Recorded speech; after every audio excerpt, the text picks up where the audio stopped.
Hello and welcome to Speaking Spirit, where we talk about all things spiritual. Your host, John Moore, is a shamanic practitioner and spiritual teacher. And now, here's John.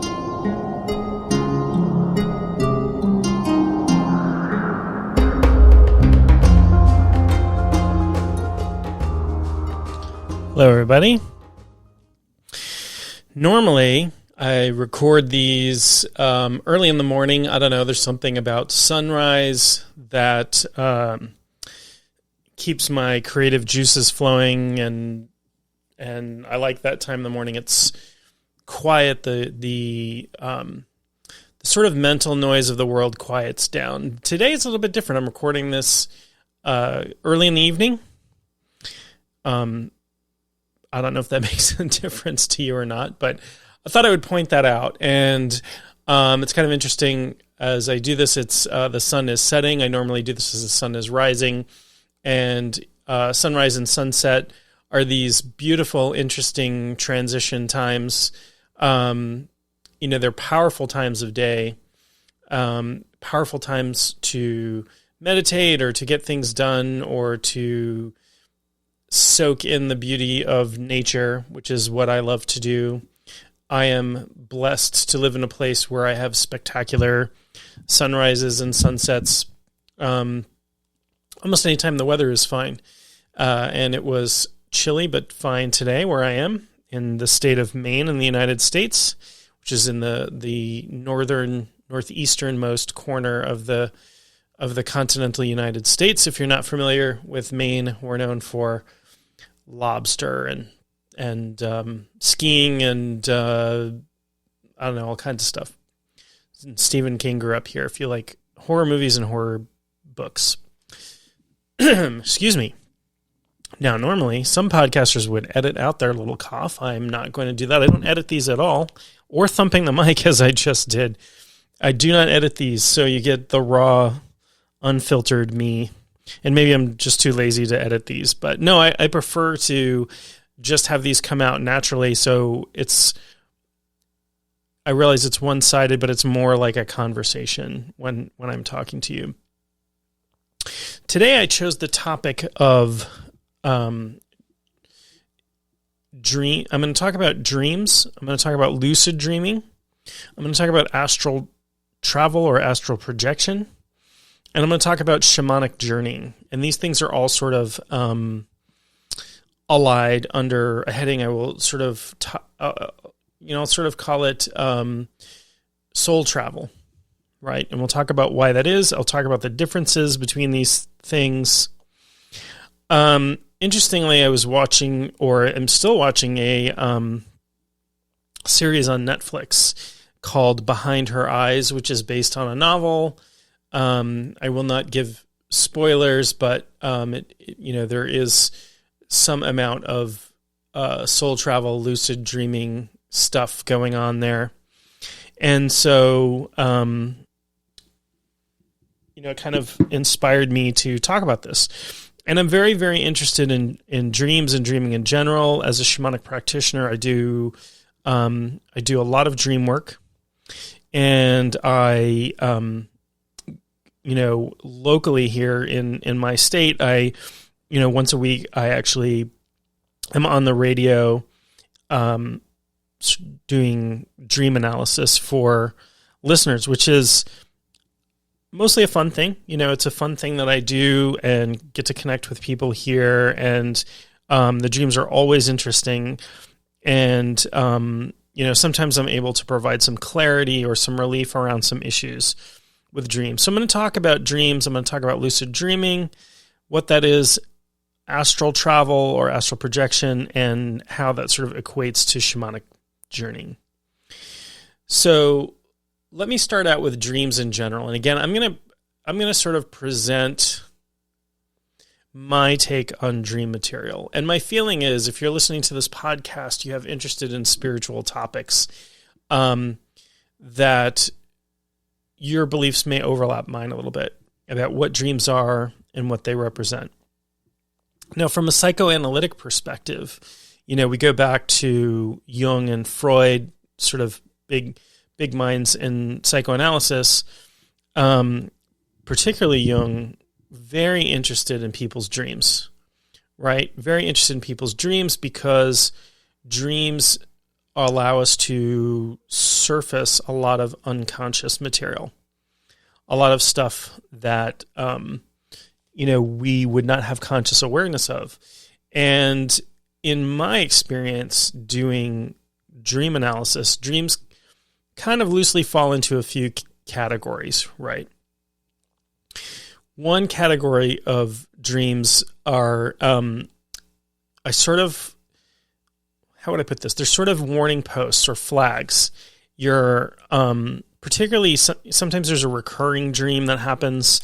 It's not necessarily a warning of danger, but it's your subconscious mind is trying to really get you to pay attention to something, and you haven't figured that out yet. You haven't sussed out that information. You haven't dealt with whatever issue that is yet. It's buried somewhere in your subconscious. Now, your subconscious, your unconscious mind, processes things very metaphorically, which is why a lot of dream material that comes up is metaphorical, and it's why dream analysis can be really helpful. If you talk to somebody who's intuitive and works with dreams and that sort of thing, can sort of help you walk through issues that are coming up. And that is something that I encounter a lot when I'm doing sort of dream analysis work. Somebody will tell me, I dreamed about my father driving off a cliff or something along those lines. And as I suss it out, I'm like, well, you're really, concerned about, the driving situation is, really a symbol of independence and being able to take care of oneself, and, your father driving off a cliff and you're witnessing it or you're involved and you're worried about, your father's independence. And, the person was able to say, oh my gosh, yes, my father had a stroke 12 years ago. And, this is a really, really tiny example, and I'm sort of generalizing because analysis can take a long time. It can be very in-depth, right? Very frequently, dreams can surface trauma, right? So trauma is stored in the soul from a shamanic perspective, stored in the body, but stored in the soul body from the shamanic perspective. So things that happen to us can sometimes surface in dreams. So again, this is your unconscious mind going, hey, there's something here that you really kind of want to deal with, right? There's something here that you may want to get some therapy around or process or something along those lines. And that is another, that's another really sort of common thing that comes up, right? So I believe that all dreams hold some importance. I don't think, I'm not sure what the exact scientific consensus is on dreaming. I don't think it's just random noise, right? Why would that possibly be? Why would we have evolved to just have random noise go through our head into our consciousness, right, on a nightly basis? Like completely random. And also my experience doesn't bear that out.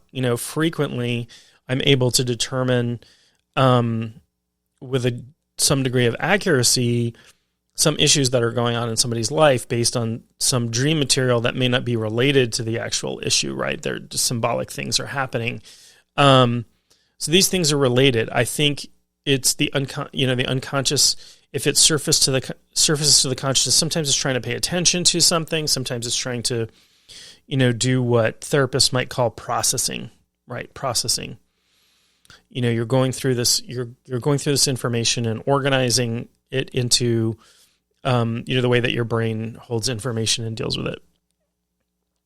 That's sort of mundane, everyday dreaming. Now, I do have a number of people who tell me they do not dream. I do not dream. And that is just not true. What you're saying when you say that, when you say I don't dream, what you're actually saying is I don't remember my dreams. But that doesn't mean you don't dream. Because if you take somebody who is, asleep, and they're going through rapid eye movement, right? You can see their eyeballs moving under their eyelids, and you wake them up and you ask them what was going on. They can say, most of the time, nearly all of the time, they can describe the dream that they were in. But what happens when we're dreaming, we're in a certain mind state, a certain state of mind, meaning you have, your brain is processing things a certain way. Parts of your brain are turned off, parts are turned on. The brain waves going through your brain are not like your waking consciousness. And when you wake up, your brain shifts, right? Some parts shut down, some parts turn on. It is a huge shift in consciousness to go from asleep to waking, even REM sleep, which is sort of close to your waking state from a brainwave perspective. So many people have the experience of having a dream and having it fade as they wake up. And that's really common as well, right? So that's that process where when we're shifting brain states, we often forget within the first 5 or 10 minutes. So if you're a person, you want to remember your dreams, my suggestion to you is keep a notebook next to your bed with a pen or pencil, and as soon as you wake up, as soon as you remember, take down some notes about what you were dreaming of. Write it down before it fades. If it's not going to wake up somebody who's sleeping with you, you could also use a voice recorder app on your phone and talk into that and record your dream. Whatever. Just if you get it out, you're gonna be less likely to forget it. And then the other thing that happens when you start to keep a dream journal is that you are sort of training your brain that you want to remember your dreams, and you'll begin to remember them more frequently. Okay. So I talked about dreaming and sort of what dreaming is from my perspective, and that everybody dreams. And then I talked about a certain category of dreams, which I sort of are these metaphoric signposts or pathways, or pay attention to me, pay attention to something, right? It's like a flag. Pay attention to this. Not always a warning. Not always. Sometimes it's, you have some untapped potential. You have some creativity you want to get out. You are attracted to somebody and you're not willing to admit it. Those things can all happen. There's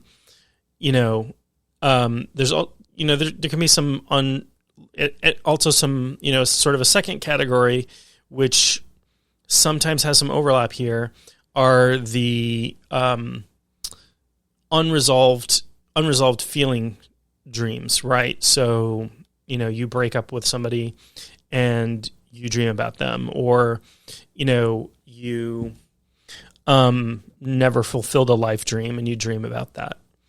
In that category can also be overlap with another category. These categories are not really firmly defined. They're just sort of things they're ways that I think about, about dreams when I talk about them with people, right?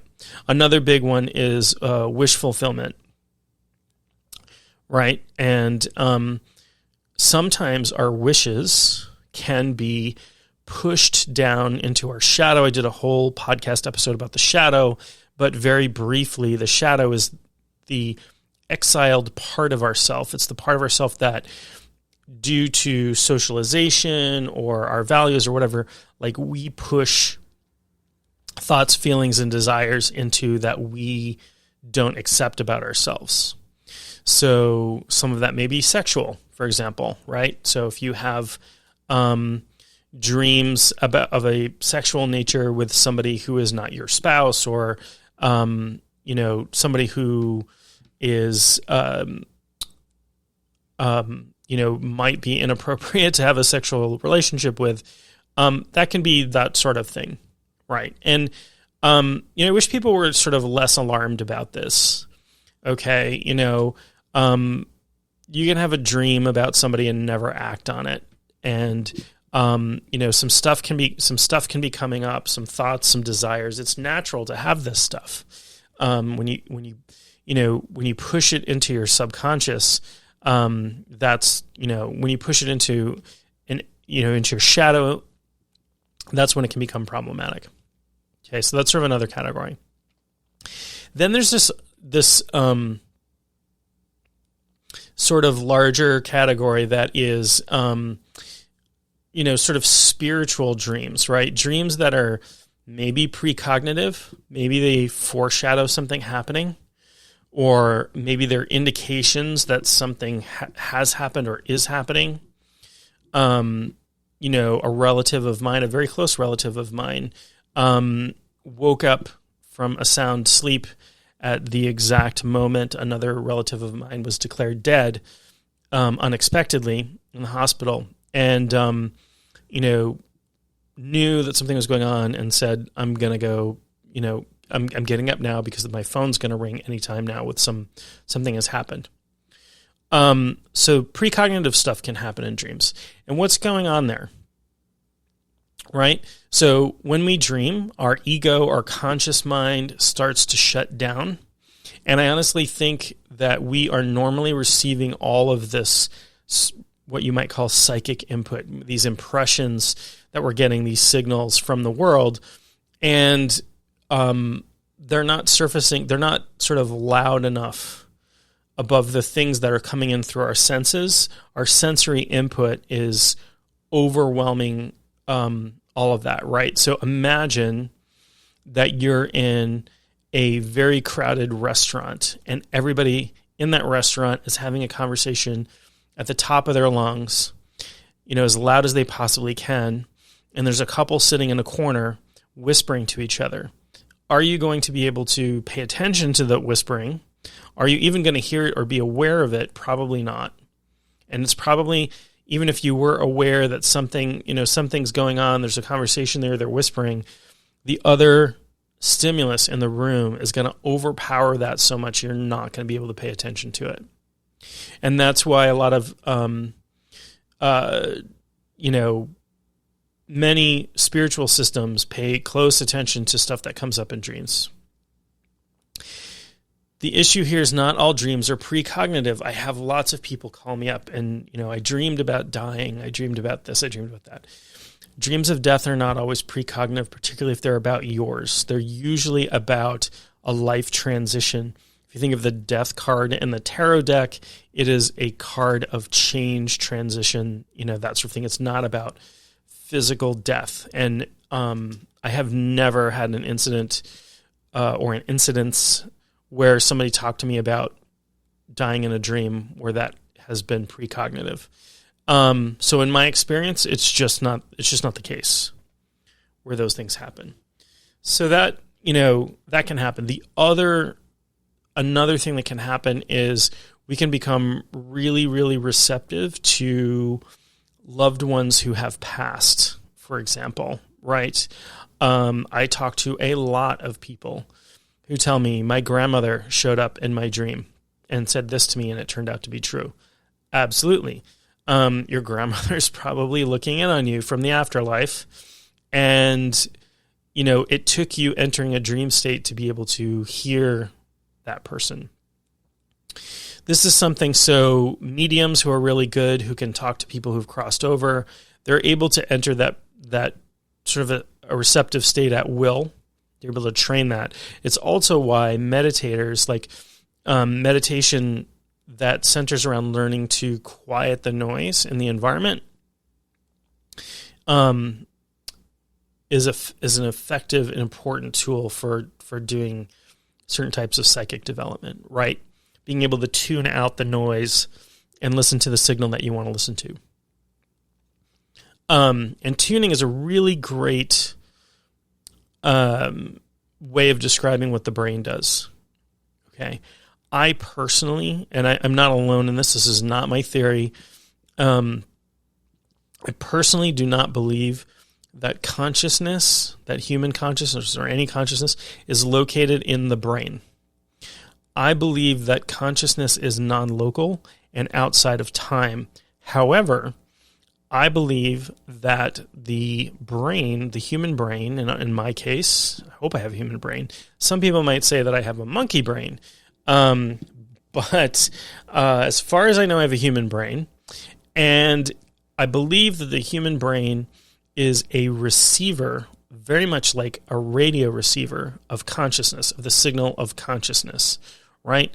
When we go to sleep for the night, our brain, even though the sensory input is still coming in, our brain changes frequencies, right? And tunes out the input, but also changes to a different frequency of consciousness. And this is exactly what's going on with people who are clairvoyant, intuitive, are mediums, are shamanic practitioners. They're people who have learned to intentionally change the frequency they're receiving signals on in their brain. They're changing their consciousness. And there is evidence, there is a lot of research around the non-locality of consciousness. Consciousness, if you think about it, right? Consciousness is what we call a nominalization. A nominalization is a noun. It's a thing that you could not put in a wheelbarrow, right? So it's a noun. We're talking about a process, something that is happening, but it's not a physical object, right? Most nouns are like pen, table, lamp, ship, right? If you had a big enough wheelbarrow, you could put a ship in it. So consciousness, right? Consciousness, love, respect, all these things, these are nouns, but you couldn't put them in a wheelbarrow. They're formless. These are formless nouns, and consciousness is a formless noun. We so often associate ourselves, our consciousness, with our physical reality, with our physical body, with our physical brain, with our sense organs, all of those things. Just empirically, I do not believe that to be the case. I do not believe that the human brain is the source of consciousness, but it is a receiver of consciousness.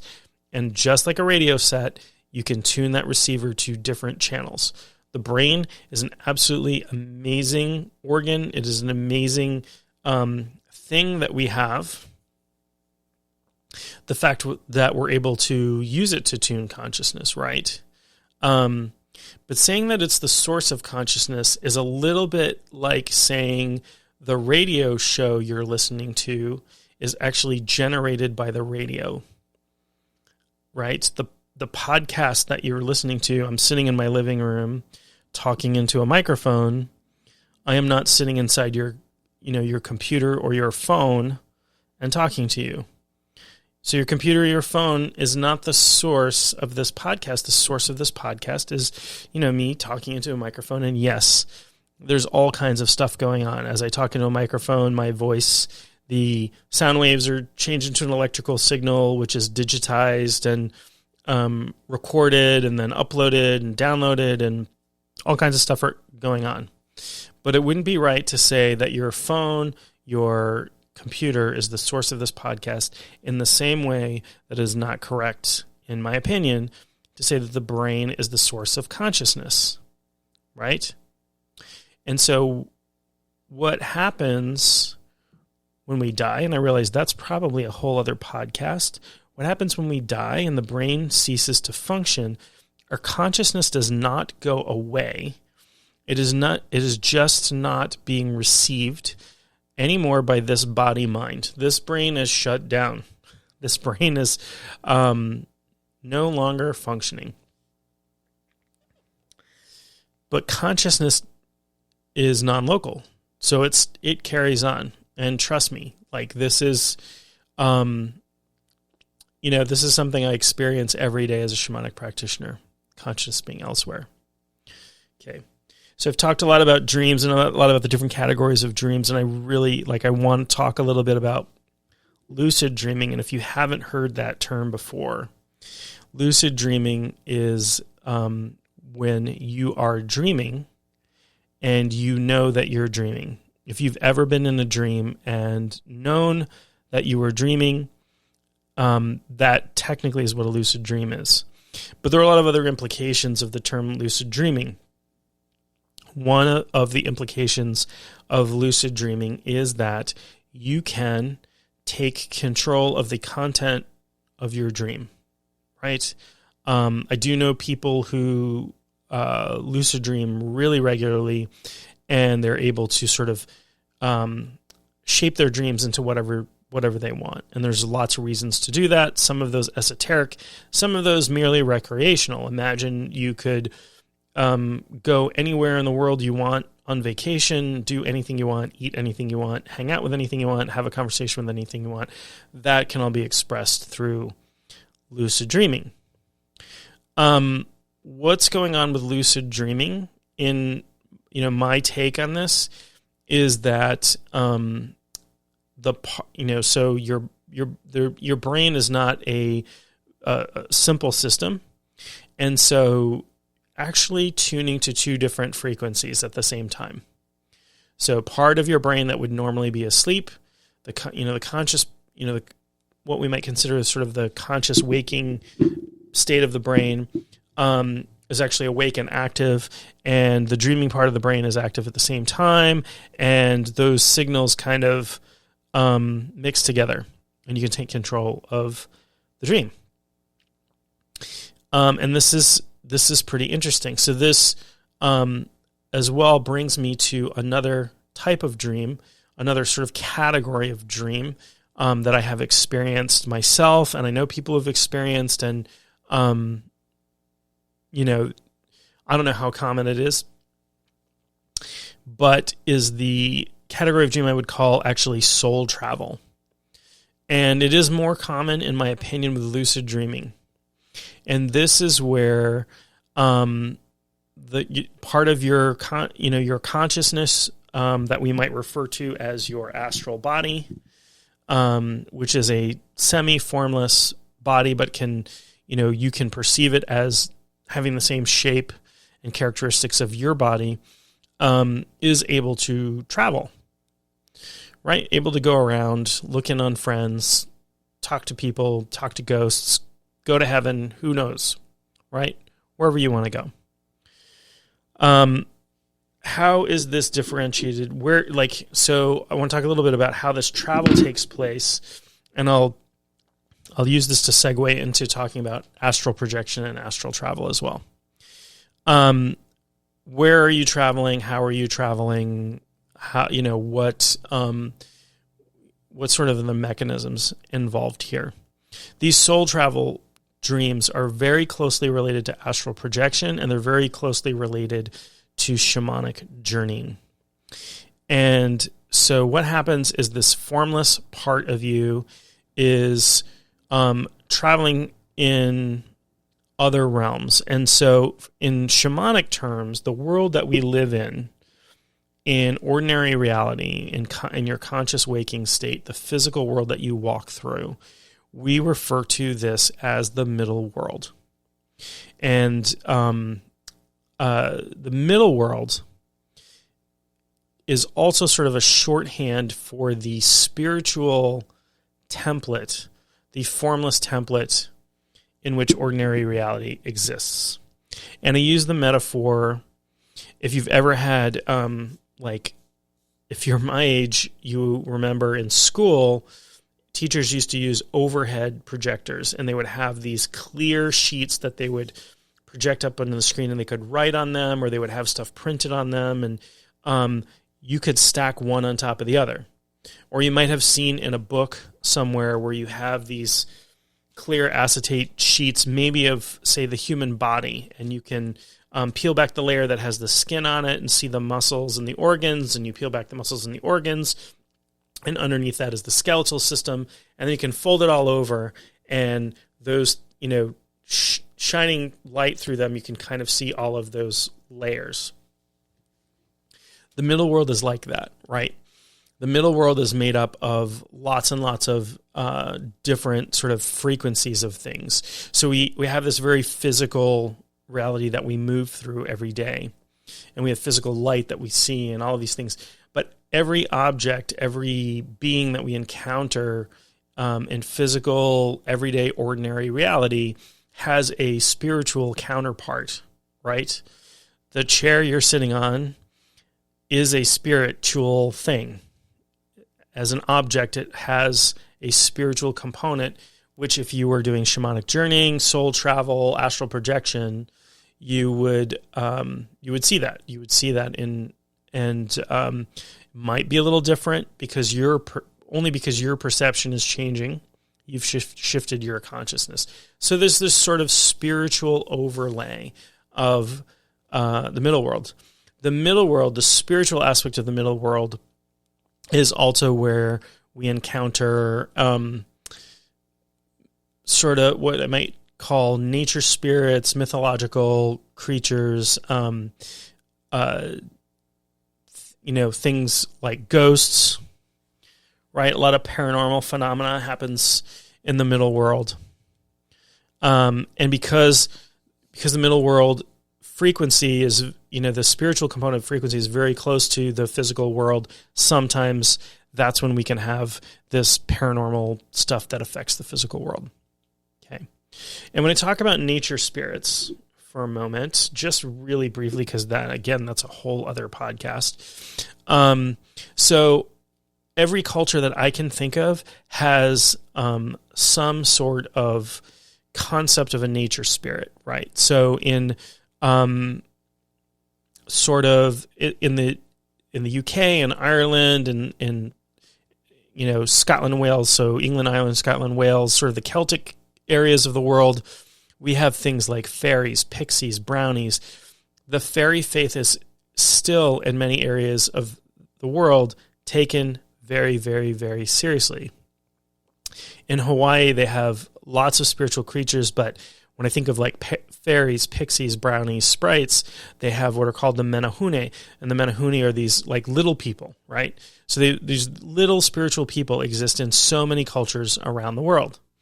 In sort of Nordic countries, right? Scandinavian countries, I don't know all of the words for them, but they have, trolls and elves and, that sort of thing. So all of those sort of little people, which is a weird word for it because they're all different sizes, but, these spiritual creatures in these folk belief systems they're not, for lack of a better term, fairy tales. They're real. They're real creatures that people who have spiritual sight can interact with. And I have certainly done a fair bit of work with nature spirits. There are religions existing to this day that deal with them. A lot of folk religion from Africa to Australia to the Pacific Islands to the United States, or the continental North America, South America, not just the United States, but indigenous cultures throughout the world have these nature spirits, and they all have different names, and they all have different characteristics because they're filtered through the consciousness. But what's going on here? What's going on with these cultures that were separated for forever, geographically separated, and didn't necessarily have any recent interaction, any historical interaction, or even interaction for tens of thousands of years? How did they all spontaneously generate the same thing? Well, they didn't. I can tell you that nature spirits are real, and I will do a whole entire podcast on them. But we experience them in the middle world. Leprechauns, sprites, fairies, contemple, menehune. I cannot. Someday I'll see if I can find a reference to maybe. There's probably hundreds and hundreds of names from all different countries, all different cultures, for these nature spirits. And so you don't have to necessarily believe me, but I believe in them, and I have interacted with them in shamanic journey. So sometimes, these soul journeys, for the most part, happen in the middle world, right? If you've ever dreamed of like checking in on something or experiencing something and then it happens, some precognitive stuff is middle world. And the thing is, the spirit world, the formless, because, I'm not a physicist. I am not a quantum physicist or a physicist of any kind, but time and matter are really closely interlinked in ordinary reality. So when you get outside of the space where things are solid and made of matter, time starts to break down. So that's why we can, journey into the past, journey into the future, because those things, like our human minds, are going to place them in time, but they're not necessarily, going to make exact sense. It's not going to be as linear as we experience going through life in ordinary reality, right? Because time really, really starts to break down. And I've had some precognitive experiences in journeys that have been sort of blown me away. Experienced things that have come to pass. And I, certainly have talked to people who have had dreams where that's also the case. So soul journeying, and so soul journeying happens in my experience, primarily during lucid dreaming. It happens primarily in the middle world, although when you're lucid dreaming, you can do things like fly, go through walls, that sort of thing, because the part of you that's traveling is not made out of matter in the way that we think of it. It's not made out of physical material. It is, non-physical. So you can defy the laws of physics. Most of them, anyway, as far as I know. I don't have, haven't tested done a lot of physical experiments while lucid dreaming, but maybe that'll be a thing. So, and you can, it's beyond the scope of this podcast, but you can train yourself to lucid dream. It takes a little bit of doing, but it's not incredibly challenging to do. You will not be successful 100% of the time, but you can get some successes, and there is a bounty of things that can happen from lucid dreaming, right? From being able to experience things, to rehearsing activities, to taking advantage of the dream state to do some spiritual work. So that's lucid dreaming. And when you're traveling in the middle world in a lucid dream, you're essentially doing the same thing as what we call astral projection or astral traveling. The difference with astral, the only difference, in my opinion, between astral projection and soul travel in dreams is that with astral projection, you are not dreaming. You're not asleep, right? So people do these meditation exercises to get into the right brain state, but they have not fallen asleep, and they're able to separate their astral body from their physical body, some portion of it. What you're doing is you're splitting off some piece of consciousness from your soul and able to travel that way in the middle world. I will caution this. This is I don't use scare tactics just to scare people. But when I teach people to journey, to do shamanic journeys, which is basically the same thing as astral travel, middle world journeys are not always 100% safe. And some of the risks of traveling in the middle world without what I would call like shamanic protection, without taking steps to make sure that you're safe, include you may encounter spirits that don't have your best interest at heart. You may encounter spirits that can drain you of energy, that can attach to you, that can do, do some things that can cause some physical effects, right? Can cause you to get sick. If you've been doing this kind of work and you start having, and you're in, you're not, if you've been doing a lot of astral travel practice, or you've been, playing with journeying in the middle world without proper training or that sort of thing, and you start to experience symptoms of psychosis, like breaks from reality, like when you're in ordinary reality, it's time to seek out a shaman and get some help for that. Could be lots of things, but you may have picked up a hitchhiker, which some people call possession. I need to find a better word for that, because when I say possession, people think of the movie The Exorcist, and they think it's like a demon, who's taking over their body. That's not always the case. Sometimes a spirit will just follow you home, because if you see them, they can see you, kind of thing. And sometimes you're intruding on a territory. Nature spirits can be territorial. They can be protectors of space. It's important to have good relationships with them. So, just be cautious when you're experimenting with this stuff. I know there's a lot of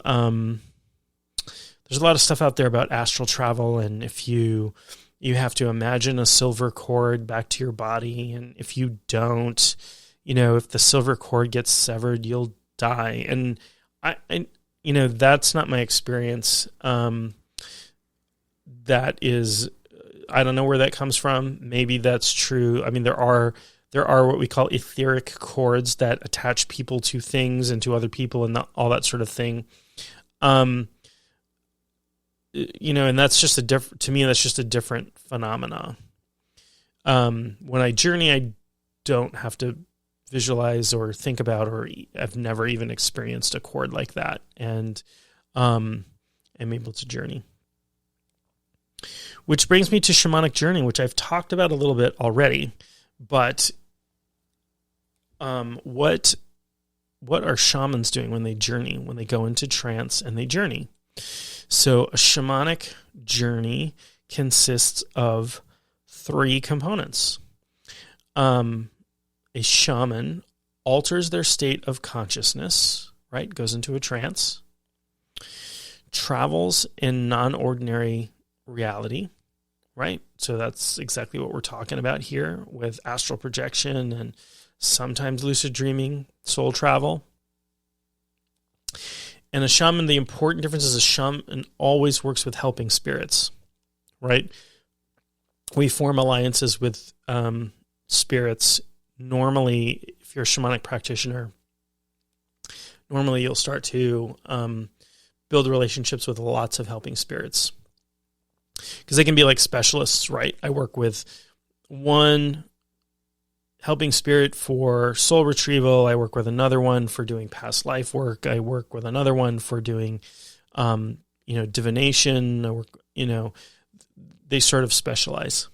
But so, shamans, the big difference here between somebody who's just astrally projecting or whatever is that shamans are working with helping spirits while they do this. The other aspect that comes from training in shamanism is that shamans don't only work in the middle world. Shamans work in lots of different worlds. A very broad, painting the spiritual world with a very broad brush. The shamans generally work in what we call the lower world, middle world, and upper world. But there are infinite worlds, and these are just really big distinctions. It's sort of like somebody asking me for my address, and I say I live in the Milky Way galaxy, right? So if you wrote me a letter and addressed it to the Milky Way galaxy, it's probably not going to find its way to my house. So, but these are broad strokes, and it just helps us sort of talk about things. So the practice of shamanism over a really long period of time, as you practice and you learn different ceremonies and you learn different healing techniques and you learn all of these things, part of what you're doing is you're also exploring other worlds and bringing back information, healing, energy, all kinds of things. If you work on behalf of yourself, or you work on behalf of clients, or you work on behalf of a community, and in a lot of indigenous cultures, shamans work for whatever tribal unit they're a part of, right? They're doing lots of work for everything from determining the best time to plant corn to, interpreting the dreams of elders to, doing actual physical healing work, that sort of thing. Because shamans traditionally have played the roles of doctors, spiritual leaders, storytellers, all kinds of things. There are ways that the archetype of the shaman plays out in all of these things. So all of these things that I've mentioned, so soul journeying during dreaming and lucid dreaming, astral projection, shamanic journeying, they're all very related activities. And the reason we're able to do these is because human beings have, all human beings have a number of things in common. We all have consciousness. We all have soul bodies. We all have spirit. We all have etheric bodies. We're all made up of the same stuff. We're all very, very, very different, right? No two people are alike. Everybody has different DNA. Everybody has different thoughts and feelings and aspirations and all of those things. But we have a lot of stuff in common. We all breathe oxygen. We all have blood in our arteries and veins. We all have hearts and lungs and, that sort of thing on a physical level. And on a spiritual level, we have sort of the same thing. We're all made up of the same stuff in the same way. Even if you don't think you dream, you do. Right? You just don't remember. And I believe that anybody can learn how to do a shamanic journey. I'm firmly convinced that anybody can learn how to do a shamanic journey. Does that make everybody a great candidate for being a shamanic healer? No, I don't think so. It's sort of like saying, anybody can learn how to throw a baseball, but not everybody can be a major league baseball pitcher, right? Everybody can, learn how to apply a Band-Aid to somebody's arm, but not everybody can be a surgeon, right? On one part, it's a matter. There is a matter of makeup, some of the differences in the makeup. But on the other hand, it is also a matter of extensive training and focus. If somebody was really, really, if somebody has the calling to learn the stuff, they will learn it. They will do it.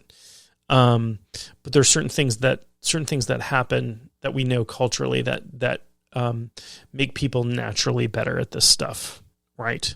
And so, for example, if you were a person who is genetically very tall, you might have an advantage playing basketball over somebody who is much shorter. Somebody who's much shorter learn how to play basketball and be a professional basketball player? Sure, absolutely. It has happened, right? There have been some shorter basketball players. It's rare, though, right? Because there's certain advantages from being born tall. And not to say shamanism is a genetic thing, but there's certain life experiences that make a shamanic calling more likely to happen and that make you better at dissociating from your body, which is kind of what we're doing when we journey. We are leaving our body to take a trip. So that is a lot of information. This has been, I hope packed full of information and interesting, and I hope you learned something today. I will be hopefully bringing on, I will be bringing on more guests to my podcast. I'm very excited about some of them coming up. I would be remiss if I did not mention that tomorrow The day after this podcast goes out is St. Patrick's Day. My grandfather was Irish, so I guess I feel a special kinship with the Irish because I'm a quarter Irish, and so to those who are celebrating, and many of you are not Irish but still celebrate, happy St. Patrick's Day, and I look forward to talking to you again. I wish you peace and love and all good things.